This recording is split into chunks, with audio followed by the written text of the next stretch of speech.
Unë nuk jam për ripopullimin e Shqipërisë, unë jam për riatvesimin e shqiptarëve, unë jam për bashkimin e familjes shqiptare, të kthehen shqiptarët nga jashtë brenda, po këto nuk janë fjalë boshe.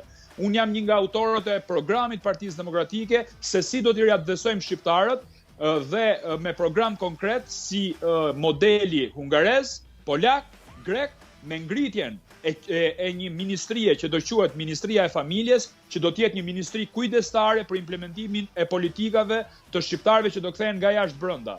E kemi bërë këtë ushtrim në 2011, ku erdhën emigrantë nga Italia dhe nga Greqia dhe u bashku familja shqiptare, filloi të prosperoj. Por Shqipëria është një tokë e bekat.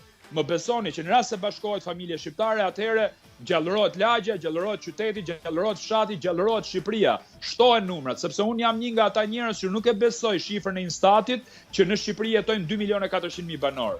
Jo, ne kemi dhënë alternative që në Shqipëri jetojnë më pak se 1,5 milion banorë. Pra është përngulur e gjithë malësia e Krujës. Nuk ka njerëz në malësinë e Krujës. E dini që janë shpopulluar gjithë fshatrat, ose kanë zbritur në Krujë, ose kanë shkuar në Kamës.